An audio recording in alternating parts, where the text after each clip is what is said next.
사랑하는 성도 여러분 모두에게 하나님의 크고 놀라우신 은혜가 함께 하시기를 바랍니다. 오늘은 로마서 1장 18절부터 23절까지의 말씀으로 우상숭배란 무엇인가 라는 제목으로 함께 말씀을 나누도록 하겠습니다. 바울이 로마서를 시작하면서 복음과 믿음에 대해서 자신의 입장을 먼저 밝히고 있습니다. 복음은 세상의 그 어떤 것이 아닌 하나님의 통치가 예수 그리스도를 통해서 이루어지는 것을 말합니다. 그리고 이것은 십계명의 제1계명과도 연관이 있습니다. 십계명의 제1계명은 너는 나 외에 다른 신을 두지 말라는 것입니다. 오직 하나님의 통치만을 인정하라는 것입니다. 또한 믿음은 그 복음을 받아들이고 세상이 아닌 하나님을 의지하며 하나님이 주인 되심을 삶에서 실천하며 살아가라는 것입니다. 믿음은 그 복음을 받아들이고 세상이 아닌 하나님을 의지하며 하나님의 주인 되심을 삶에서 실천하며 사는 것을 말합니다. 이것은 또한 십계명의 제2계명과도 연관이 있습니다. 십계명의 제2계명은 우상을 만들지도 말고 그것에 절하지도 말며 섬기지도 말라는 것입니다. 우상을 의지하며 살아가는 우상 숭배적인 삶을 살아가지 않고 삶의 모든 영역에서 하나님을 의지하고 하나님 뜻대로만 하나님이 알려주신 삶의 방식으로 살아가라는 것입니다. 바울은 자신의 사명이 온 세상에 복음을 전파하며 자신의 삶으로 믿음을 증거하는 것이라고 말합니다. 그것은 초대교회의 사명이기도 하고 오늘 우리의 사명이기도 합니다. 이처럼 복음이 무엇인지 그리고 믿음이 무엇인지 또 자신의 사명이 무엇인지 밝혔던 바울은 이제 그러한 복음과 믿음에 역행하는 것이 무엇인지를 말하고자 합니다. 결론부터 말하자면 그것은 곧 십계명의 제1계명과 제2계명에 역행하는 삶을 말합니다.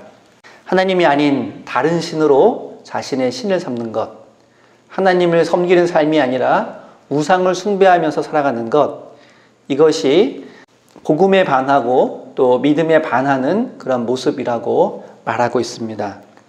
하나님을 의지하거나 하나님의 뜻대로 행하지 않고 우상을 숭배하며 우상 숭배적인 삶을 사는 것을 말합니다. 바울은 그 당시 세상을 살아가는 많은 사람들이 바로 그런 삶을 살아가고 있다고 고발합니다. 23절에서는 썩어지지 아니하는 하나님의 영광을 썩어질 사람과 새와 짐승과 기어다니는 동물 모양의 우상으로 바꾸었느니라 라고 말합니다. 25절에서는 이는 그들이 하나님의 진리를 거짓 것으로 바꾸어 피조물을 조물주보다 더 경배하고 섬김이라 라고 말합니다. 이것이 세상에 만연된 현상이고 또한 현실이기 때문에 바울은 자신의 생명을 바쳐 불의와 어두움에 가득한 이 세상에 복음의 빛을 전해야 한다는 것입니다. 그런데 이러한 바울의 절박함은 바울에게만 해당하는 것이 아닙니다. 오늘 우리가 살고 있는 이 세상은 어떻습니까? 어떤 사람은 이렇게 말할 것입니다. 요즘 현대인들 중에 누가 그 옛날처럼 독수리나 사자 같은 동물의 모양을 우상으로 만들어서 거기에 절하는 사람이 있습니까? 어디 외딴 섬에 미개한 원주민이라면 몰라도 더 이상 우상 숭배를 문제 삼을 필요가 있습니까?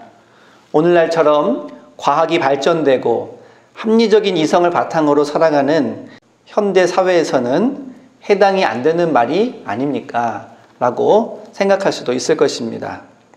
물론 오늘날은 온갖 동물들을 동물원에 가둬놓고 구경거리로 삼는 그러한 시대입니다. 직접적으로 동물 모양을 새겨서 우상으로 섬기거나 하는 일들은 별로 없습니다. 그러나 우상 숭배는 동물 형상 앞에 무릎 꿇는 것만 가리키는 것은 아닙니다. 오늘날 신문이나 텔레비전 뉴스를 보다 보면 짐승보다 못한 사람들이 얼마나 많이 살아가고 있는지 우리는 어렵지 않게 찾아볼 수 있습니다.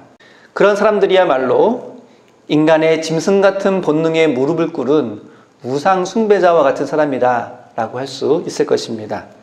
이처럼 우상 숭배 문제는 시대에 뒤떨어진 낡은 주제가 아니라 오늘날 우리가 가장 심각하게 고민하고 중요하게 생각해야 할 문제 중에 하나입니다. 우상의 성경적인 의미는 피조물을 조물주보다 더 경배하고 섬기는 것입니다. 좁은 의미로는 다른 종교나 미신을 섬기는 사람을 우상 숭배자라고 말하곤 합니다. 하지만 많은 학자들은 우상 숭배의 의미를 더 넓게 적용해야 한다고 말하고 있습니다. 즉, 피조물에는 동식물뿐만 아니라 인간이 만든 제도와 학문과 철학, 예술, 문화, 과학기술 이러한 것들도 포함되는데 오히려 이러한 것들이 오늘날 우상화되기 쉽기 때문입니다. 이런 면에서 보면 우리의 삶 곳곳에는 우리가 인식하지 못한 우상 숭배적인 요소들이 얼마나 많이 스며들어 있는지 알 수 없습니다. 교회를 열심히 다니면 우상 숭배와는 거리가 멀다고 생각하는 사람들에게 이러한 말은 어쩌면 큰 충격으로 다가올지도 모릅니다. 다른 종교에 관심 두지 않고 열심히 교회에만 다녔는데 나에게 우상 숭배적인 삶의 요소가 있다는 것, 이것은 미처 생각하지 못한 그러한 측면이기 때문입니다. 실제로 많은 학자들과 기독교 언론에서는 오늘날 교회가 우상 숭배의 문제로부터 결코 자유롭지 못하다는 지적을 꾸준히 해왔습니다. 대표적인 기독교 내의 우상 숭배의 예로 꼽는 것이 번영신학입니다. 번영신학은 신앙을 통해서 물질적 풍요로움이나 사회적 성공을 추구하는 기독교적인 것 같으나 반기독교적인 그러한 신학입니다. 주로 기독교는 이처럼 긍정의 힘이나 바라는 대로 이루어진다는 식의 번영신학에 대해서 지속적으로 반대해 왔습니다. 그것은 물질을 숭배하는 우상 숭배이며 만모니즘을 배격한 예수님의 가르침의 정면으로 배치되는 것이기 때문입니다. 그럼에도 불구하고 많은 교회들이 그 달콤함에 빠져서 번영신학을 추구해 온 것도 또한 사실입니다. 2012년 한국 설교학회 학술대회에서 종교교회의 최이유 목사는 번영신학을 기반으로 짧은 기간 동안 주목할 만한 양적 성장을 이룬 많은 교회들 때문에 목회자들이 아무런 비판 없이 그들의 논리와 주장을 복제하고 있다고 말하면서 교회 안에 만연된 세속적인 욕망과 번영신학을 추구하는 현상에 대해 비판의 목소리를 내기도 하였습니다. 국제신학자 모임인 로잔 신학 실행그룹에서도 성명을 통해 축복만을 강조하는 번영신학은 성경의 가르침과 양립할 수 없다면서 우려를 나타내기도 했습니다. 그런 상황에서 번영신학을 적극적으로 전파하는 데 앞장섰던 미국의 초대형 교회가 몰락해가고 국내의 초대형 교회들도 연이어 사회적인 물의를 일으키고 지탄의 대상으로 전락해버린 모습은 우리로 하여금 많은 생각을 하게 합니다. 이러한 번영신학의 가장 큰 문제점은 이교도의 우상숭배를 그대로 닮았다는 것입니다. 우상숭배의 가장 큰 목적은 인간의 욕망을 이루기 위해 신적인 능력을 이용하려는 것입니다. 오늘날 교회는 닮아야 할 하나님은 닮지 않고 세상을 닮아가고 있다고 비판을 받고 있습니다. 이러한 비판과 우려와 염려 속에서 오늘날 교회는 그리고 성도들은 겸허하게 스스로를 돌아보며 성찰하는 시간이 필요할 것입니다. 그런데 이 모든 우상 숭배는 결국 자기 자신을 숭배하는 것으로 이어집니다. 오늘날 돈과 권력을 우상으로 섬긴다라는 지적이 자주 등장하는데 그 모든 것은 자신을 숭배하는 방편이기 때문입니다. 실상 모든 인간은 숭배받을 자격도 능력도 전혀 없습니다. 제 아무리 뛰어난 인물이라 하더라도 부족한 면이 있고 약점과 허물이 있기 마련입니다. 그럼에도 불구하고 많은 사람들이 자기 스스로를 우상화하고 신격화하는 데에 혈안이 되어 있는 모습을 우리는 심심치 않게 볼 수 있습니다. 그리고 그 과정에서 걸림돌이 되는 것이 있다면 냉혹하고 가차없이 제거하면서까지 인간의 자기 우상화에 대한 욕망은 그 끝을 전혀 알 수가 없습니다. 그런데 바울은 그 원인을 본문 22절에서 인간이 스스로 지혜 있다고 여기기 때문이라고 말합니다. 그리고 이 말은 창세기 3장의 사건을 연상하게 합니다. 창세기 3장에서 인간이 죄에 빠지게 되는 결정적인 계기는 하나님과 같이 되고자 하는 것이었습니다. 사탄이 먹어보라고 한 선악과를 보니 지혜롭게 할 만큼 탐스러웠다라고 말하고 있습니다. 사탄이 말한 대로 그것을 먹으면 하나님같이 될 것 같았습니다. 결국 하나님이 그만 그 열매를 먹고 인간은 하나님과 같이 된 것이 아니라 하나님의 심판의 대상이 되고 말았습니다. 이 이야기는 인간에게는 지혜를 통해 신적인 경지에 이루고자 하는, 즉 자기 우상화와 신격화의 욕망이 존재하고 있음을 보여주고 있습니다. 그리고 그것이 얼마나 끔찍한 결과를 초래하는지 경고하고 있습니다. 그런데 바울 당시 바울이 바라보고 있는 로마 제국은 그와 같은 모습이었습니다. 광대한 제국을 이룬 로마 제국의 로마 황제는 신으로 숭배받았으며 그리고 그것을 로마 제국 내에 있는 모든 사람들에게 강요하였습니다. 또 철학자들 가운데에는 신적인 지혜를 깨달으면 신적인 존재와 합의를 이룰 수 있다고 하는 생각을 하는 이들도 있었습니다.